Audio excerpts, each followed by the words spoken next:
All right, we're live.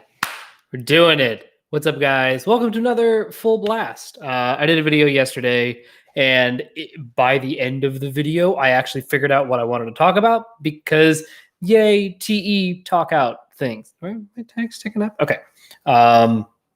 So I wanted to. I talked about at the end of the last video that I was going to use this video as a way to sort of expand on the analogy. So think of this as part two. This is the potentially more important half of the video because the first video, the one I did yesterday, episode 90, that was all like me sort of TE shitting out ideas to figure out like what it is I wanted to talk about. And now I know what I want to talk about. So let's get into it.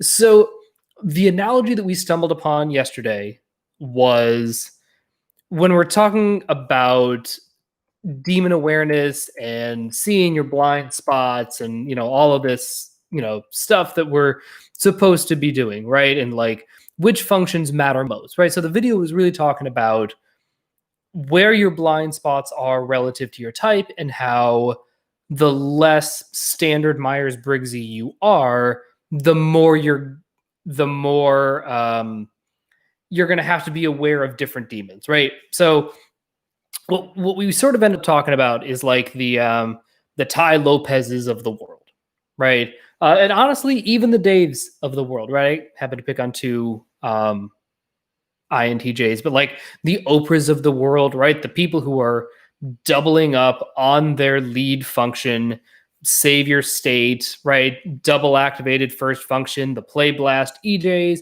the sleep blast sleep, IJs. They are they are very in their lane kinds of people, I would say, right? So if we think of it as like you looking straight ahead, that is going to be you using your savior functions and savior addiction. And that's where the running off the cliff comes from, because if you're running towards a cliff and you're like, well, I don't know how to run in a different direction, so I'm just going to keep running, then you'll run yourself off a cliff, literally, right? The only way to not run off a cliff is first you have to stop running, and then you have to start moving in a different direction, right? That's just how cliffs work when you're running towards them, right? So someone like Dave or Tai Lopez or Oprah is going to have a lot of issues because their demon functions are completely behind them. I mean, they are straight ahead, full force, kind of in one direction, right? So just to use, I'm going to use INTJ as an example because we're talking about Tai Lopez and Dave and me. We'll get to the other types, but for the purposes of the analogy, think of your typical Myers-Briggs INTJ, sleep blast sleep, doubling up on that lead NI, right?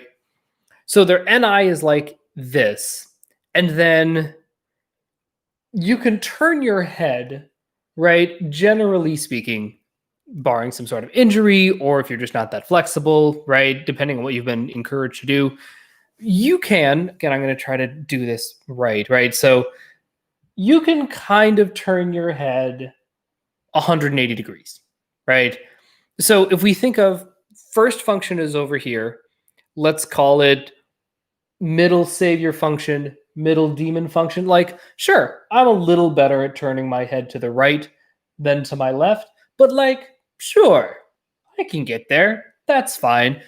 And so that's where, in the case of, our INTJ buddies, that's where the double deciding comes, because it doesn't take a ton of effort to be like, all right, well, TE says this, and the FI says this, and getting both of those needs met, you're generally going to be aware of the human needs of the middle functions, which is why it is very easy to think that that's your biggest problem in life, because you're aware of when those needs are and are not getting met in a way that you're not necessarily as aware of when it comes to your first and last function, right? You will tend to not be as aware of your last function's need not getting met because you're just not aware of it, right? You're like, no, I have this main human need. This is what I'm all in on. Yeah, these are like, auxiliary and tertiary human needs. Again, borrow from the Myers-Briggs parlance. But that last human need, like where that really fucks you up is if you're not aware, if you think you only have one human need, but actually you have all four, right? You do not just have two human needs, you have four human needs, right? And so what will happen is that last demon human need will come bubbling to the surface and you're like, where the fuck did you go? Oh my God, okay, right? And it'll catch you off guard because you don't know that you're supposed to be looking for it.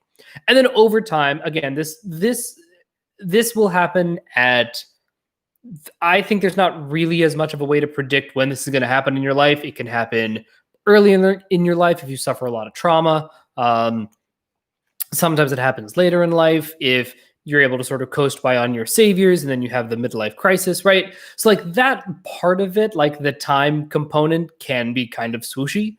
But at some point in your life, you're going to get your ass kicked by something coming up from behind you. And you're going to be like, oh, I should probably start to do something about that, right? So before, when you were just like, doing the thing, staring straight ahead, turning your head to the left and the right, it's like the stuff behind me, the stuff in my, rear view mirror, whatever, that is not my responsibility. That is the responsibility of the other tribes members who are naturally looking in that way. And, I have their back and they've got my back and whatever, right? That's literally where it comes from, is if you're out hunting or in a fight and you're focused on what's in front of you, you need someone to watch your back to make sure someone doesn't come, from the jungle and just gank you, right? There's a League of Legends reference. I don't play League. I don't know. I just had to throw that in there because it seemed fitting for the time. So that's sort of where it comes from. But that's not really how the world works, especially, people are living longer and we're trying to be self-actualized and do the work and the whatever. So step one is learning to move your torso, right? Because you have a couple of different pivot points on your body, right? So the neck is on a swivel. Your torso can also swivel, right? So again, we're just for the start of this video, we're just talking about your standard Myers-Briggs doubling up on your first function in a savior state kinds of types. We'll get into the glass lizards because that's where the shit gets really interesting. But for now, let's stick to the basics.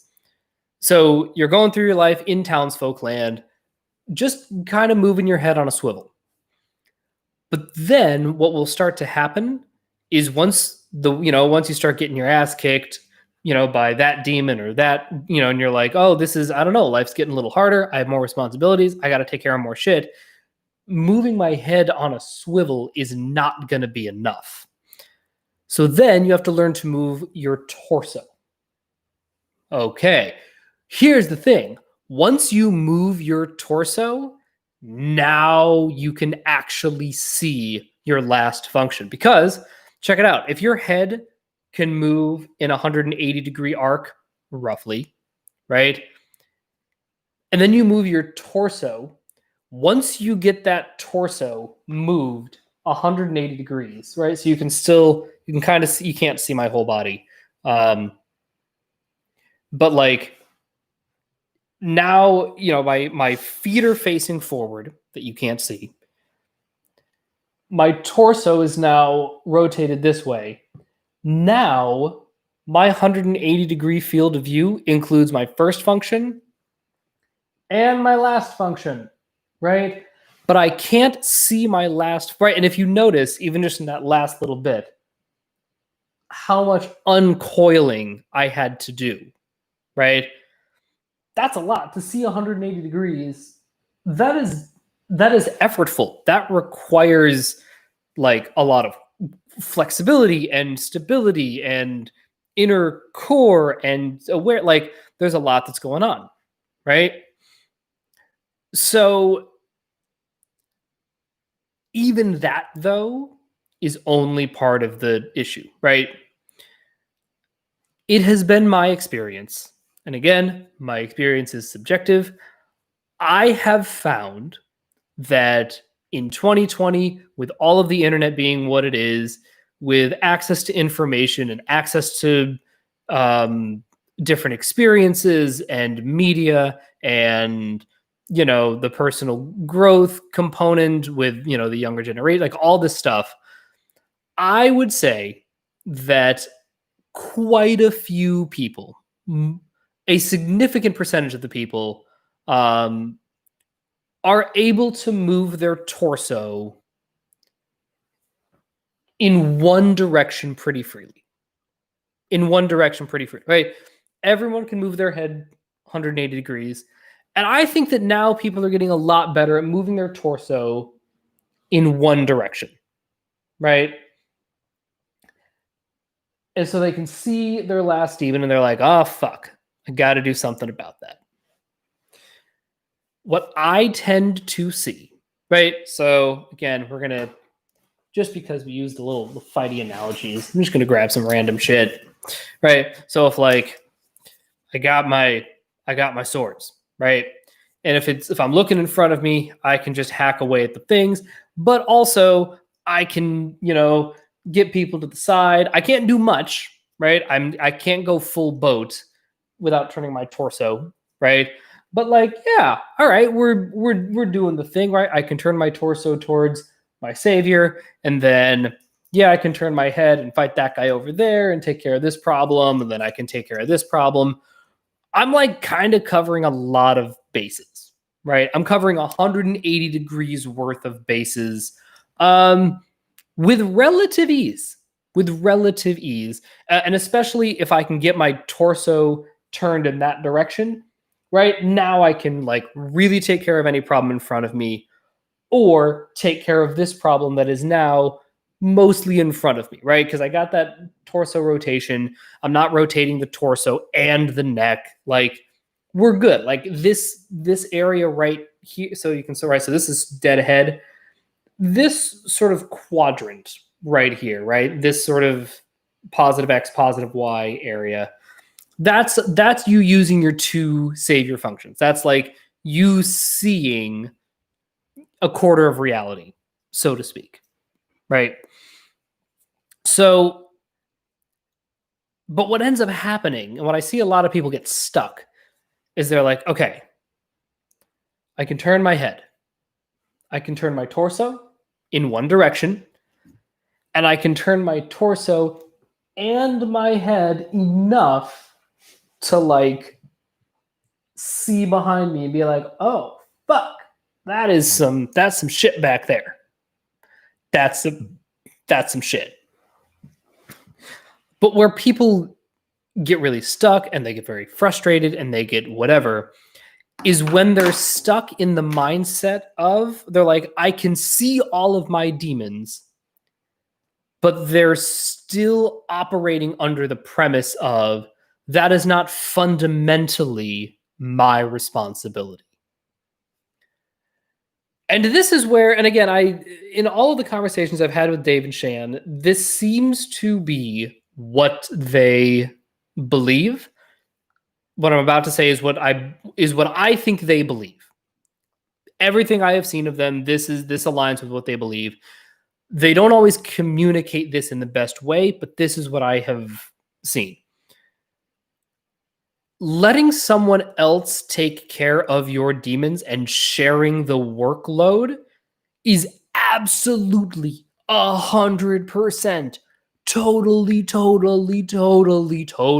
fine. 100%. This is not, I have yet to see them advocate for everyone is alone in life. You can only count on yourself. Fuck everyone else. That is not, I have not seen that from them. I don't know if what they actually believe. I really don't think it's that. What they're saying is all of you protecting your own back and you not getting snuck up on, that is your responsibility. And it comes from recognizing, okay, these are my 4 human needs are things that I am responsible for meeting. And so if I choose to outsource those needs, then that comes with certain costs and benefits. So for instance, let's say I'm, I got EJ syndrome, right? I'm blast play, even though I'm an INTJ. Like I can get the EJ syndrome pretty bad, right? And the I'm not good enough and nobody loves me and I don't deserve to be here unless I help other people all the time and I martyr myself and blah, blah, blah, right? So one of the things that I have done to work on that is to find things that I like and be more self-sufficient and be more self-soothing and feeling comfortable turning off the phone and really like getting into consume sleep mode and not worrying about meeting fake obligations to the outside world and like creating obligations, like projecting obligations onto other people so that I can justify my existence, right? Get real, well, that's right. That's not sustainable. That's cuckoo banana pants land, right? So that's certainly a part of it. But there's also a part of it that's like, you know what? Friendship is really important to me. And relationships are really important to me. And I think that there's something extraordinarily healthy and emotionally mature about knowing who to trust your back with, right? There are lots of people in my life who I'm like, you are a friend of mine. I'm not trusting you to watch my back. I'm not like, I am taking responsibility for my back getting watched and that job getting done and that need getting met. You are not the person for that job. And that is fine. That doesn't make them a bad person. That doesn't mean we're not friends. It just means that they're not going to be the one watching my back. Right. But there are other friends who I'm like, oh shit. Yeah, I actually can trust that person to watch my back and to catch my blind spots. And it's important to me to cultivate that relationship because we all need people in our lives to help us catch our blind spots. That's what Dave and Shan do for each other, right? The whole reason they're able to like function at the level at which they function is precisely because they have somebody else watching their back, and they've both taken responsibility for their demons and for their SE, in Dave's case, or the FI in Shan's case, or whatever their demons are. And they sort of have this agreement and understanding, and they're building a life together where it's like, okay, I know that I am not always going to be able to catch my SE. So part of your job as my partner is to point out when I'm being a consumeless idiot. And part of my job as your partner is to point out when, you're not doing the blast and the sleeping, right? And you're just off in skibland. That's really healthy. That is not putting the responsibility on somebody else, right? Because you're still taking responsibility for it. It's just, hey, I need to build cross checks into my life, and humans are really fucking good at the social game. So let me use these tools at my disposal. That's just practical. That's just being responsible, right? That's just being responsible. So I'm not saying that you are fully responsible all the time for doing everything.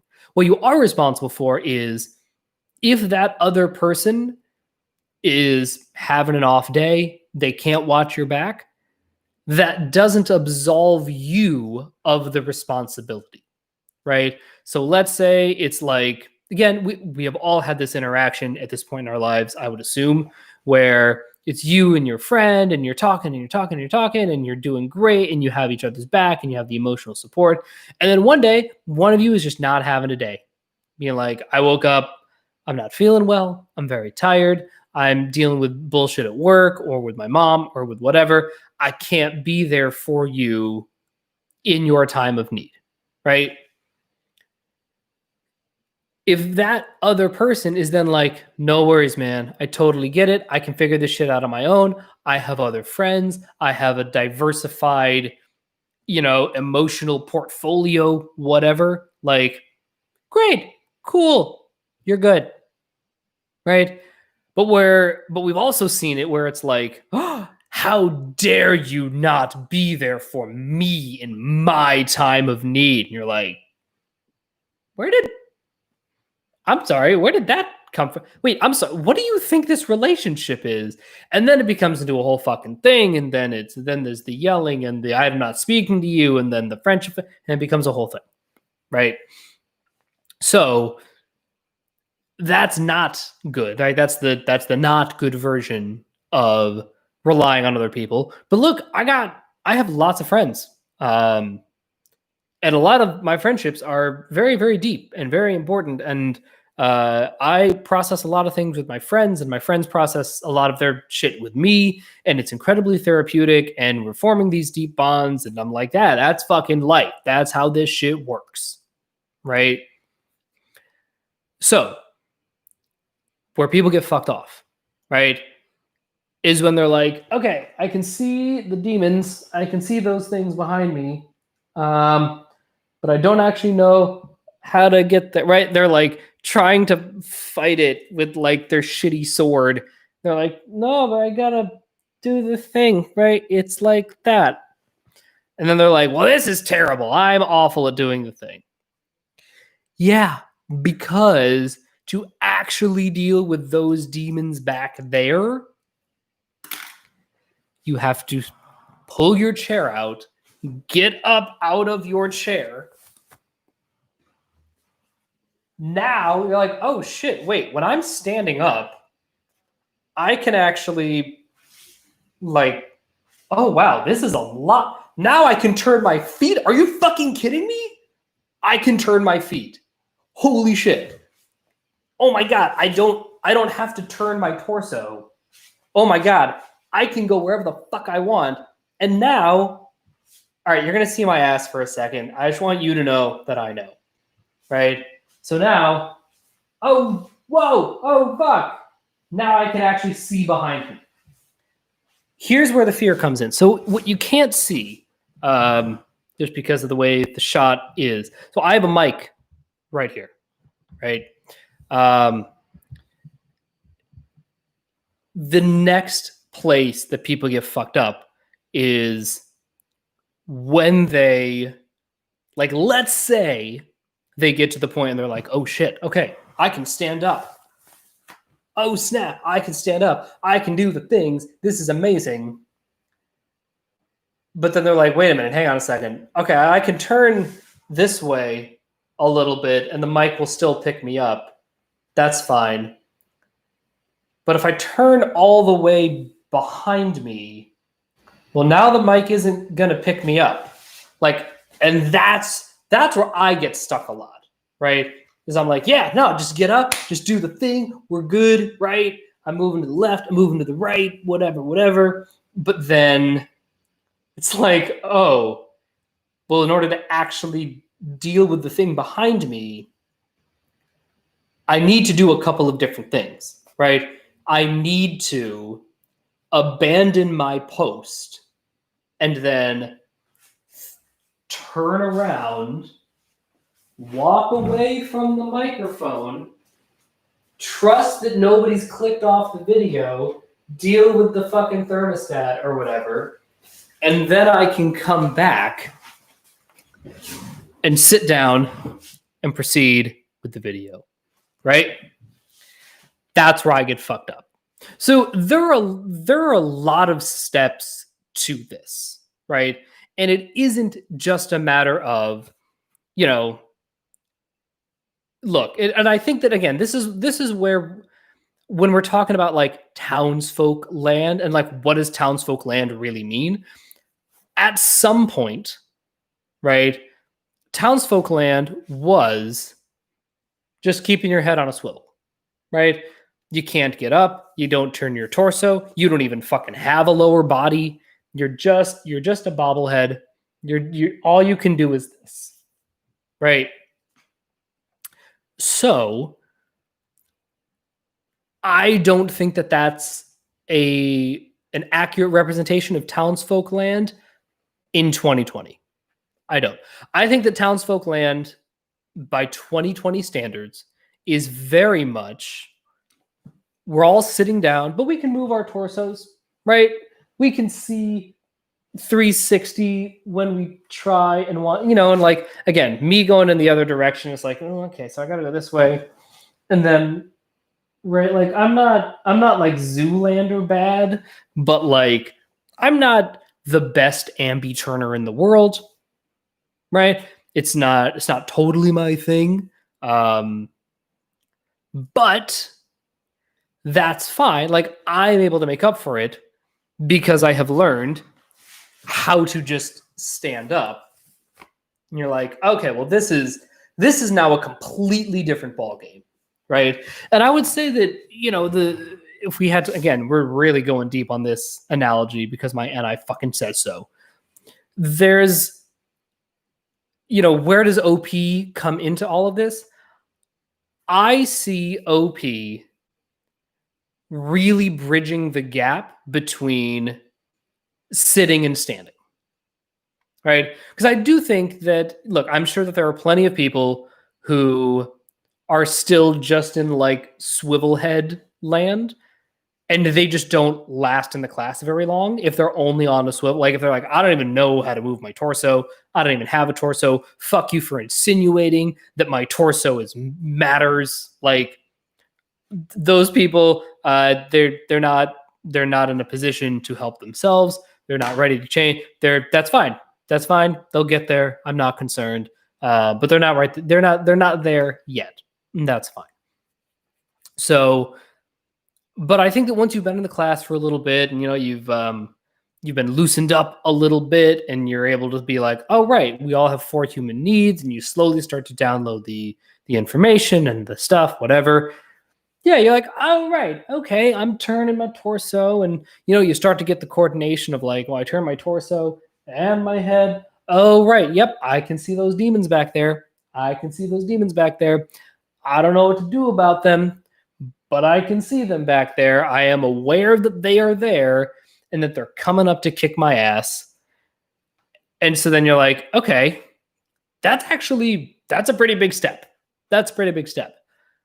But then the question is, well, how do I actually fight them in a meaningful way, and particularly in a proactive way, right? So here's the thing. If you're seated and your torso is just moving, right? And you got your little sword, right?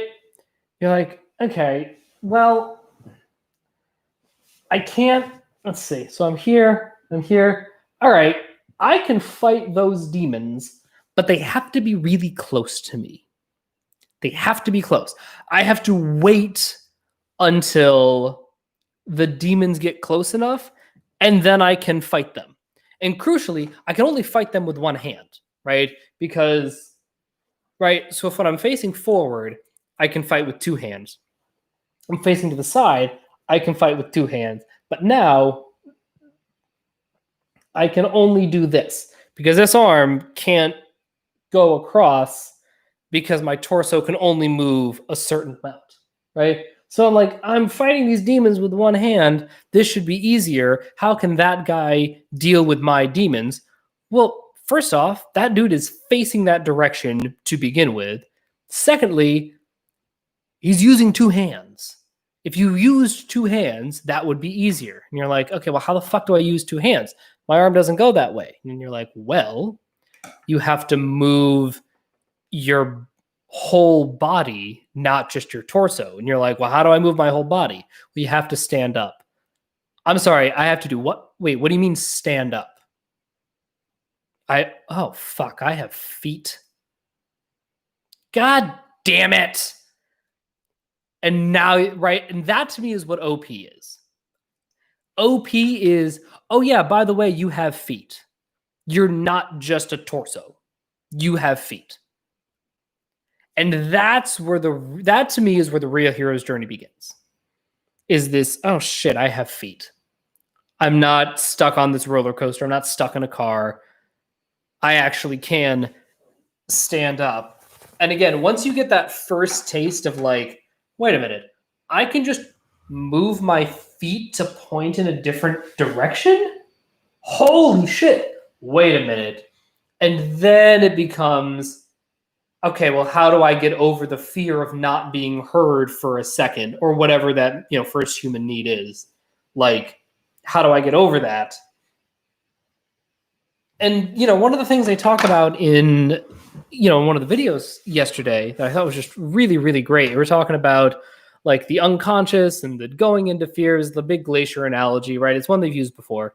But they talk about the alphas, and one thing that I love that they clarified is they're like, listen, these alphas, they're not conscious all the time.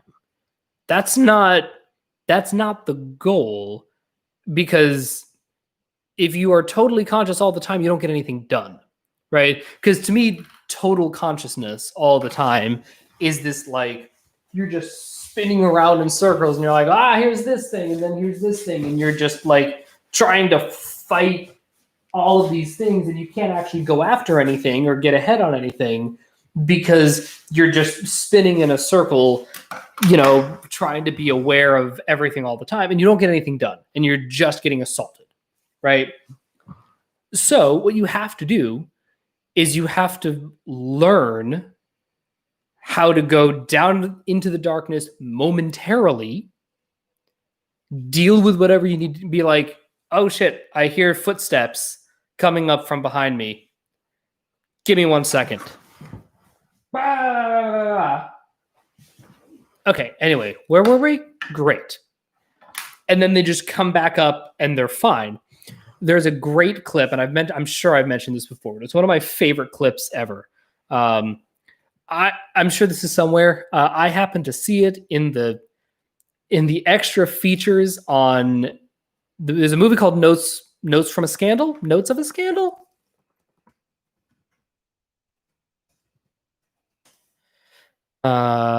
Notes on a Scandal.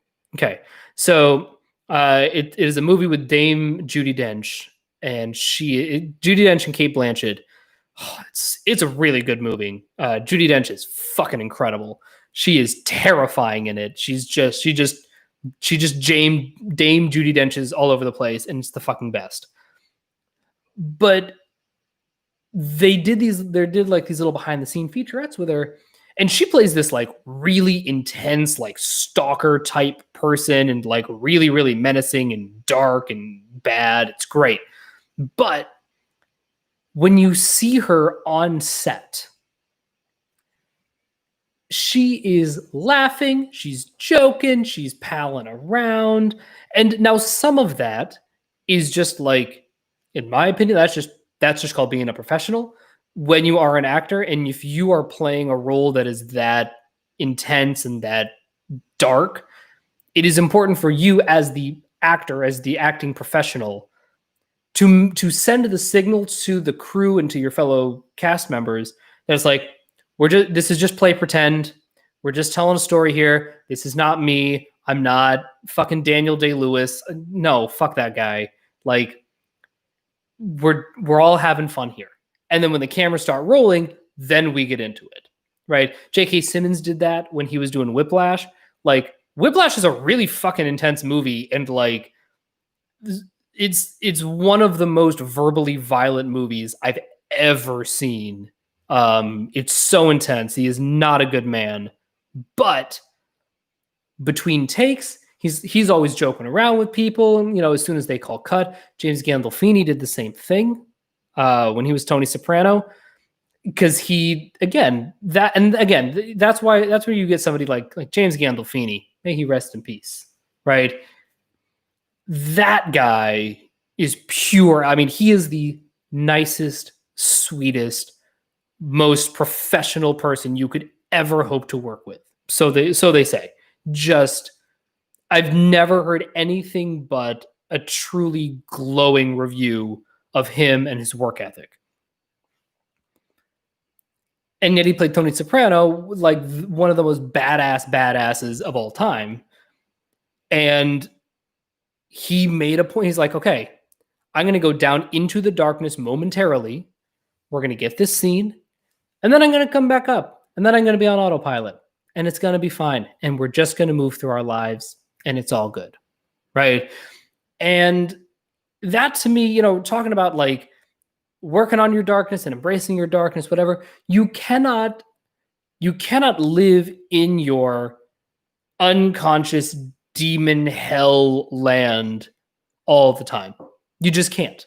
That is not healthy. That is not sustainable. You're going to burn out. Source me. You know, I did a solid year and a half of just like pure demon hell shit work. And in retrospect, I'm glad, but also I made my life a lot harder than it had to be. Because I didn't know how to pace myself. I didn't know how to get out of the bad situation. I was just like, no, I got to get through it. And that's true to an extent, but like you have time. It's fine. You're fine. I promise you're fine. If you're watching this video, you have the ability and resources to watch this video, you're fine. You're just fine. And so, you know, where the work really comes is you're like, okay, I can move my head, I can move my torso. And it's that scene at the end of The Matrix, right? Where he's like, or sort of, I guess, sort of the middle, end of the first third of The Matrix, when Neo's like, so you're saying I can dodge bullets? And then Morpheus is like, no, Neo. I'm saying that when you're ready, you won't have to. Right? And you're like, what does that even mean? Well, here's what that means. When you see somebody and it looks like they're just like swiveling all over the place, and you're like, holy shit, that dude is just swiveling all over the place. How the fuck? I'm never going to be able to move that fast. And the point is, no. You don't have to. Right? Because what you can do is once you learn to stand up, then you're like, oh, wait. I don't have to move my head or my torso at all if I don't want to, right? Now I have true 360 degree like facility to be able to deal with whatever I want in whatever capacity I want. I'm getting like a crazy oblique workout from this video. Wasn't expecting it, but right. So that's what we're talking about when we say, no, your job is not to dodge bullets. When you're ready, you won't have to. And it's that same idea. You know, we see this, you know, there's always there's the trope of like the frazzled mom, or, you know, there's a great character. One of my favorite characters. So if you're watching The Boys on Amazon, show is wild, very violent, pretty good. Very, very violent. But there's a character in there. I believe her name is Ashley, is her character. And the actress that plays her is Colby Minifie. She plays a character named Ashley, and Ashley is like this super tightly wound, high-strung, like corporate, not secretary, but like kind of like a press coordinator type person. She's super tightly wound, and she is fucking swiveling all over the place. She is just like doing this, and she's always stressed, and everybody's yelling at her in every possible direction. And if the show were about her, which it is not, but if she got like the full arc, her arc would be learning to go, wait, stop. I'm standing up. I'm now going to give you my undivided attention. You can fucking wait. Calm your tits. Talk to me. What's your problem? How can we solve this? I got it. Now, what is it that you need from me? Great. Here you go. Right? And it's fine. It's right where she would learn to rotate her entire body and not be encumbered by the chair and torso. And, you know, again, you know, it really does come down to like learning to not feel confined by your chair. That's so much of it. Because when you're confined by your chair, now it's like, well, fuck, I gotta like do these weird torso rotations in the head, and it's all bullshit. But as soon as you don't feel confined to a chair, now you can get up and walk around. Now you can do fucking anything. You can go visit other people's desks. You can do this. You can do that. You can go into the kitchen. You can do anything. So I want to touch briefly on the glass lizard thing, because here's the thing.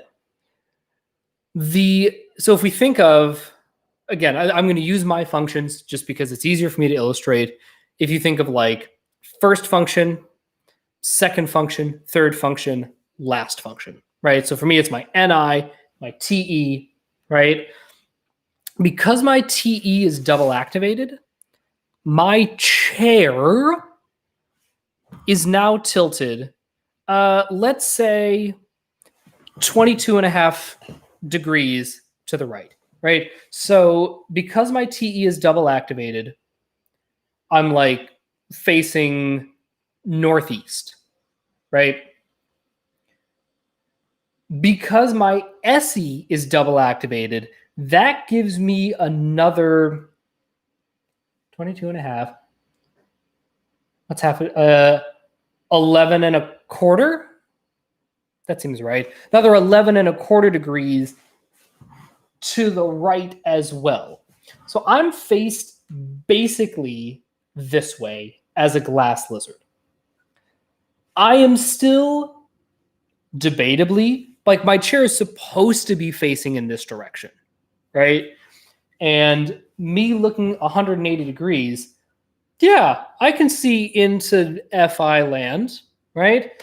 But it's a lot easier for me to see this way, straight head on into TE land, and especially fucking SI land, even though my responsibility is to here. So, if we were to, again, you extending this chair analogy way further than it probably needs to be extended, my entire life is lived like this. This is the glass lizard life. I am primarily responsible and human need-wise responsible for facing in this direction and dealing with the problems and issues in this direction. But my chair isn't tilted in that direction. My chair is tilted this way.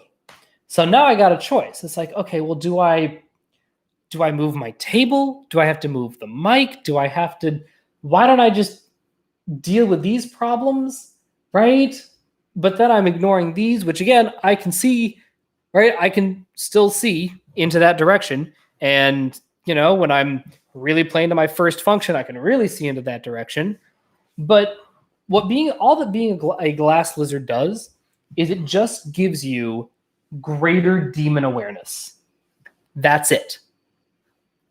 It does not help you solve your demons any more easily. It just makes it easier to know that you're there. And it makes them hard. It just makes them harder to ignore, right? Because you can still be you being stuck in your chair and stuck in swivel mode. Oh, look, my demons are right there. My last function is right fucking there. Oh, look, it's like that, right? It, takes less effort to look in this other direction, but like really, I want to look in this direction. And you have this chair, you have a higher level of consciousness relative to everyone else who is sitting in a chair. But you still, in order to actually deal with those problems, and like maybe you can deal with them when they're a little closer, maybe you can, turn your torso a little bit to deal with them. But like now you're leaving different voids with your, with my FI, but I shouldn't because they're still in the middle. The ultimate solution, the ultimate answer is still getting up out of your goddamn chair. That will always be the correct answer. Because once you get up out of your chair, every problem is surmountable. And now it's just a matter of prioritizing, which is a different task, right? Like that's not always the easiest task. But once you have gotten up out of your chair, now it's like, oh shit. Well, I've left the planet That's cool. All right. Well, now I can take care of everything. And I guess sort of the last thing that I want to really impress upon you is getting out of your chair is really scary. It's really, really, really, really scary to get out of your chair. Because so many of our cultural constructs are based on the premise of chair. So you leaving your chair is violating lots and lots of social constructs and social codes and social norms, which means that you will not have the resources, social, logistical, whatever, that come with a chair existence. If you have, bought into the premise of chair and you're like, no, I'm a chair guy. I like my chair. I see a couple of these people getting up out of their chair. I don't know. I kind of like my chair. I kind of like the advantages that a chair offers me. That's a lot of people. That's where you really get townsfolk land, right? Like as long as I can do it from my chair, I'm good. I can do a lot from my chair, but I'm not getting up out of my chair. And ultimately, to really become a full-fledged person, you have to get out of your chair.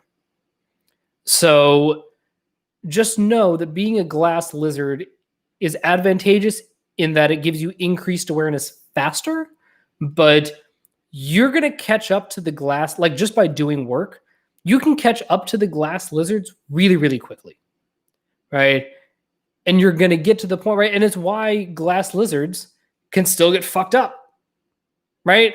Someone like Kanye. He's my double feminine type twin. So he's blast, play, consume, sleep, last. He hasn't gotten out of his goddamn chair.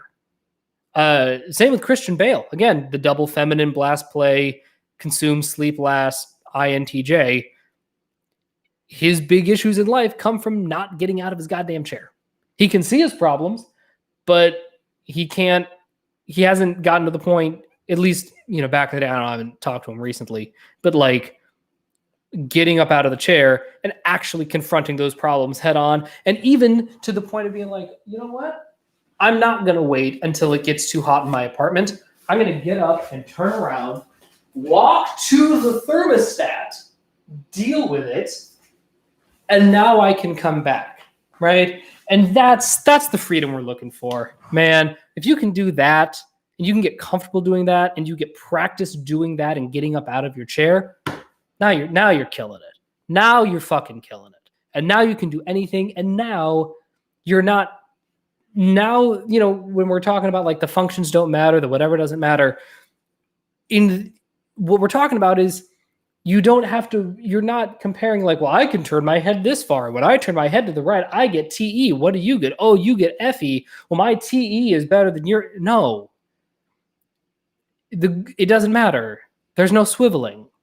The swiveling happens as a bonus once you've gotten up and you can survey the terrain better to know what direction to point your feet in. But that's it. That's the only advantage of swiveling. So I encourage you to, as you're taking stock, as you're sort of growing as a person, working through these OP classes, start to become aware of your feet. Your feet are your friend.